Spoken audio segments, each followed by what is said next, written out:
नमस्कार। सिंपल समाचार में हम बात करेंगे आज आईएलओ यानी कि इंटरनेशनल लेबर ऑर्गेनाइजेशन का एक नया रिपोर्ट आया है, उस पर बात करेंगे। और ये रिपोर्ट क्या कहती है कि नौकरियां तो है। ये रिपोर्ट एशिया पैसिफिक रीजन के बारे में है और भारत भी एशिया पैसिफिक के अंडर आता है। तो क्या कहा जा रहा है कि नौकरियां लोगों के पास है, रोजगार है, लेकिन इसमें छिपी हुई है बेरोजगारी। तो ये जो आईएलओ जो नई रिपोर्ट है, ये रिपोर्ट जो है ये डिसेंट नौकरियों की बात करती है। तो सवाल उठाया जा रहा है कि डिसेंट नौकरियां कितनी है। डिसेंट नौकरी क्या है? डिसेंट मतलब आप उसको कह सकते हैं सुरक्षित, अच्छी। डिसेंट को सीधा ट्रांसलेट करेंगे तो उसमें सब भी आ जाता है, लेकिन वो करेक्ट ट्रांसलेशन नहीं होगा। तो डिसेंट नौकरी का एक इसमें डेफिनेशन दिया गया है। लेकिन उस पर जाने से पहले मैं बताना चाहूंगा कि ये जो नई रिपोर्ट है, इसमें जो आंकड़े हैं ये 2012 के आंकड़े हैं। इसका मतलब ये जो आंकड़े हैं ये यूपीए 2 के पीरियड के आंकड़े हैं। ये जो हम खराब स्थिति देख रहे हैं भारत की, ये 2012 के आंकड़े हैं। ये ग्राफिक बदल के हम आपको बताते हैं कि ये यूपीए 2 यानी कि यूपीए का जो सेकंड पार्ट था, मनमोहन सिंह जब प्रधानमंत्री थे, कांग्रेस के नंबर ज्यादा आए थे, उस वक्त के आंकड़े हैं। और लेकिन बात यह है कि ज्यादातर जो डेटा आ रहा है रोजगार को लेके, उससे यह साफ है कि इस हालात सुधरे नहीं हैं। पिछले 7-8 साल में 6 साल में 2012 से 2018 6 साल में रोजगार के हालात सुधरे नहीं हैं, बदतर हुए हैं। ज्यादातर आंकड़े जो आ रहे हैं इससे हमें लग रहा है।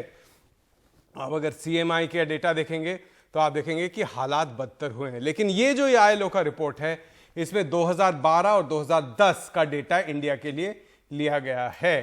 तो अगर हम देखें डिसेंट नौकरी क्या है, यानी कि अच्छी नौकरी क्या है, इसके कुछ मापदंड हैं आईएलओ के पास। और वो क्या मापदंड है? सबसे पहला है कि रोजगार के अवसर कितने हैं।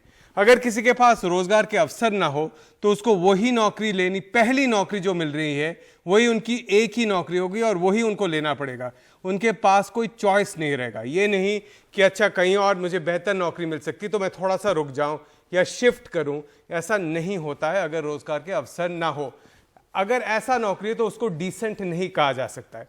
साथ में अगर हम देखें उचित आमदनी है या नहीं, जो नौकरी आपको मिली है क्या उसकी आमदनी से आप खुश है या नहीं। आईएलओ की रिपोर्ट में है कि भारत में 41% लोग समझते मानते हैं, जो काम कर रहे हैं, जिनको नौकरी मिली हुई है, उनमें से 41% मानते हैं कि उनको उचित आमदनी या उनको उचित वेतन या मजदूरी नहीं मिलती है। कितने घंटे काम करना पड़ता है? आप जानते हैं कि हमारे देश में बताया जाता है कि 40 से 48 घंटे आपको काम करना पड़ेगा। 40 आवर वीक माना जाता है हमारे देश में, यानी कि 5 दिन 8 घंटे। ज्यादातर जगह पे इससे ज्यादा होती है। कहीं कहीं पे काम 70 घंटे भी करना पड़ता है हफ्ते में, यानी कि 7 दिन 10 घंटे। और ये काम जहां आप काम करें उसका यातायात इसमें इंक्लूडेड नहीं है। तो आप सोच लीजिए कि अगर 7 दिन 70 घंटे साथ में यातायात आप जोड़ लीजिए तो घर के लिए कम वक्त मिलता है। तो डिसेंट नौकरी में एक बड़ा चीज और भी आता है कि परिवार के लिए आपके पास कितना समय है, उचित समय है या नहीं। क्या आप काम पर जाते हैं, क्या आप बच्चों के साथ, अपने शौहर के साथ या अपने माता पिता के साथ समय बिता पाते हैं या नहीं। क्या आप अपने हस्बैंड, अगर आप औरत हैं, और अपने वाइफ अगर आप पुरुष हैं, क्या आप समय बिता पाते हैं या नहीं, या पूरा समय आपका काम में ही निकल जाता है। तो इसमें भी माना जाता है डिसेंट नौकरी है या नहीं उसके थ्रू। और रोजगार कितना सेफ है, कितना सिक्योर है, काम करने के कंडीशंस कैसे हैं, क्या ये खतरनाक है, क्या इसमें हेल्थ को आपका अफेक्ट कर सकता है, साथ में क्या आपका रोजगार सिक्योर है या आपको डर लगता है कि कभी भी आपकी नौकरी जा सकती है। तो ये सब मिलाकर बनता है डिसेंट नौकरी। और आखिर में क्या मजदूर और जो काम करते हैं, जो एम्प्लॉय हैं, उनकी प्रतिनिधित्व है या नहीं एम्प्लॉयमेंट में। क्या जहां पे वो काम करते हैं उनकी आवाज सुनी जाती है या नहीं, वो कुछ कह सकते हैं या नहीं, या उनको सब अपने मालिक और मैनेजर की बात माननी पड़ती है। तो हम सब जानते हैं कि कृषि में बेरोजगारी छिपी हुई होती है। कृषि में बेरोजगारी छिपी हुई होती है मतलब क्या है कि जब काम ज्यादा होता है तो घर के 3-4 लोगों को लगा दिया जाता है और कि तुम भी काम करो, उनको वेतन नहीं मिलता, ना पैसा मिलता है। तो इधर जब कैलकुलेट किया जाता है तो लगता है कि हाँ इन्होंने काम तो किया है लेकिन इनका कोई वेतन नहीं होता है, और जहां पर एक आदमी काम कर सकता था वहां पे 2 आदमी काम कर रहे हैं तो इनका प्रोडक्टिविटी भी लो होता है। इसको कहते हैं डिसगाइज्ड अनएम्प्लॉयमेंट। नियमित काम हो जहां पे सैलरी भी मिलती है, चाहे जैसे कि यहाँ पे मैंने एक मैकेनिक की तस्वीर डाली है जहां पे सैलरी मिलती है, मंथ के एंड में सैलरी मिलती है, लेकिन हालात काम के बहुत बुरे हैं, सेफ नहीं है, वक्त बहुत ज्यादा काम करना पड़ता है, घंटों तक काम करना पड़ता है, कहीं कहीं पे वहीं पे सोकर वहीं पे खाकर सुबह उठ के फिर से काम करना पड़ता है। स्वरोजगार, बड़ी बड़ी बातें कही जाती कि हमारे देश में स्वरोजगार एक बड़ी चीज है, लेकिन ये ज्यादातर लोगों के लिए मजबूरी है क्योंकि इसमें कोई सुरक्षा नहीं है। ये एक वल्नरेबल प्रोफेशन है, ये असुरक्षित है, यहाँ पे नौकरी या आमदनी की कोई गारंटी नहीं है, ये मजबूरी है। और कुछ काम हम जानते हैं, जैसे कि जो हम जानते हैं जो सुएज नाले में उतर के काम करते, सुएज में काम करते, बहुत लोगों की जान जाती है, ये सिर्फ खतरनाक नहीं लेकिन सम्मानजनक भी नहीं है। तो अगर हम बेरोजगारी दर देखें तो आईएलओ के रिपोर्ट में आप देखेंगे कि 2005 में 3.1% था, 2012 में वो घट के 2.7% हुआ। लग रहा है आपको कि ज्यादा लोगों को रोजगार मिली होगी। इसको और अगर हम पुरुष और महिला में भी बांट दे तो उसमें भी आप देखेंगे कि कमी आई है, यानी कि बेरोजगारी कमी हुई है, रोजगार के अवसर आपको लगेगा ज्यादा बढ़े हैं, पुरुष के लिए भी और महिलाओं के लिए भी। लेकिन इसको नापने के लिए हमें देखना पड़ेगा लेबर पार्टिसिपेशन रेट। कितने लोग जो काम कर सकते हैं उनमें से कितने लोग काम ढूंढ रहे हैं या काम कर रहे हैं।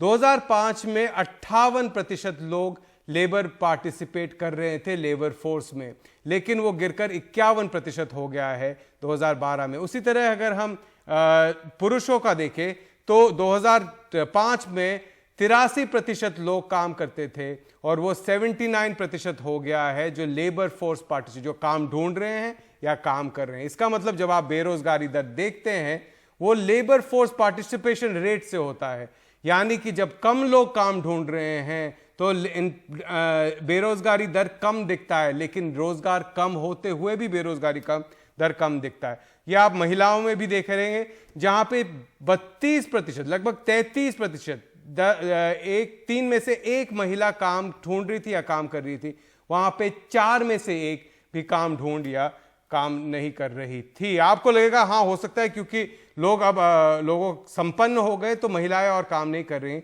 लेकिन इसलिए हम देखते हैं युवा बेरोजगारी दर क्या है। आप देखेंगे युवा बेरोजगारी दर बढ़ी है, 9% था 10% हुआ 2012 में। पुरुषों का बढ़ा और महिलाओं का और भी बढ़ा। अगर महिला कम काम करने लगे हैं तो फिर महिलाओं का बेरोजगारी दर कम होना चाहिए था, लेकिन युवा बेरोजगारी दर से हमें साफ पता चल रहा है कि महिलाओं को काम नहीं मिल रही थी, इसलिए वो काम ढूंढना भी उन्होंने बंद कर दिया।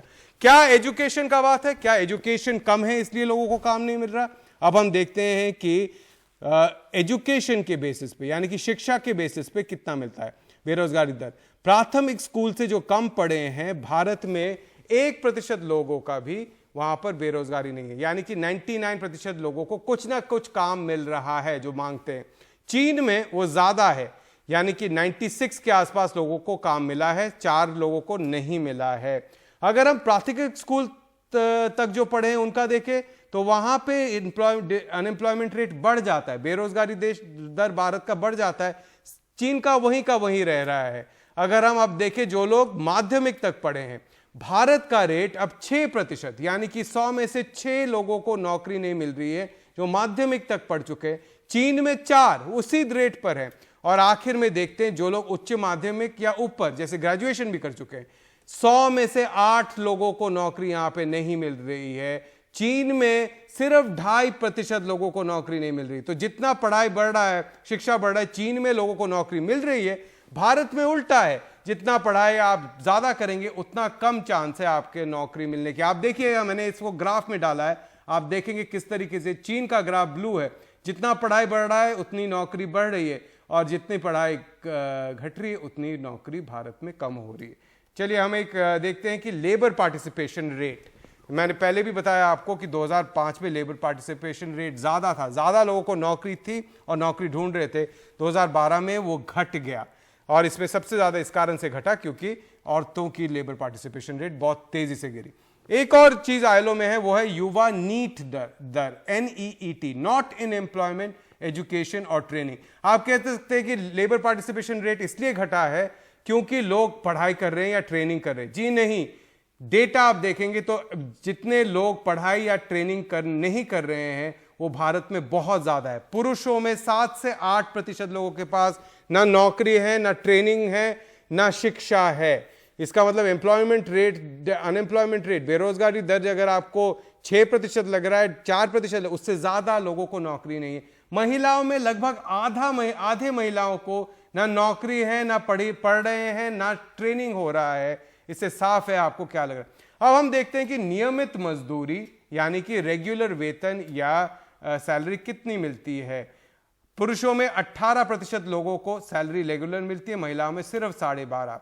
स्वरोजगार या से आमदनी कितनी है? स्वरोजगार से आमदनी जो करते हैं लगभग 70% पुरुष हम जानते हैं स्वरोजगार से आमदनी है उनकी। और मैं आपको बता दूं स्वरोजगार से जिनकी आमदनी होती है 80% से ज्यादा लोगों को हाउस होल्ड इनकम, पारिवारिक इनकम 10,000 से कम है, जिससे स्वरोजगार एक बहुत ही मजबूरी का ऑप्शन है इन लोगों के लिए। महिलाओं में 55% लोग ऐसे हैं। अगर हम पारिवारिक इनकम देखें, पारिवारिक काम जैसे मैंने कहा कि खेत है या कोई छोटा सा दुकान है, वहां पर बीच बीच में जाकर काम करते हैं, उसमें वेतन मिलता है या नहीं मिलता है, फिर भी जाकर काम करते हैं। पारिवारिक काम में 11% पुरुष जो है पारिवारिक काम में है। आप देखिए लगभग 1/3 औरतें पारिवारिक काम में जुड़ी हुई हैं, जहां पे उनको जो घर जो परिवार का काम है, चाहे वो कृषि हो या दुकान हो या कहीं पे चाय बना रहे हैं या कहीं पे सब्जी का ठेला खोल रखा है, वहां पे भी सिर्फ लगभग 1/3 लोग पारिवारिक।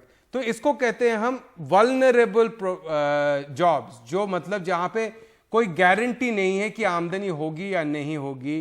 भारत में लगभग 81% पुरुष वल्नरेबल जॉब में हैं और लगभग 87% औरतें वल्नरेबल जॉब में हैं, जहां पर कोई गारंटी नहीं है रोजगार होगा या नहीं, आमदनी होगी या नहीं, कल काम रहेगा या नहीं।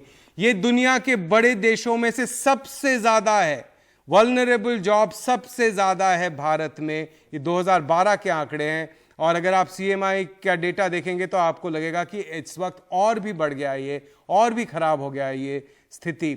यानी कि बेरोजगारी कम हो सकती है लेकिन वल्नरेबल यानी कि जहां पे कोई गारंटी नहीं, ज्यादातर लोगों को जिनके पास नौकरी है लगभग 85% लोगों के पास वल्नरेबल यानी कि बिना सिक्योरिटी की नौकरी है। तो इसी को हम कह रहे हैं नौकरी तो है लेकिन इसी में छिपी हुई है बेरोजगारी। आज का सिंपल समाचार यहीं तक।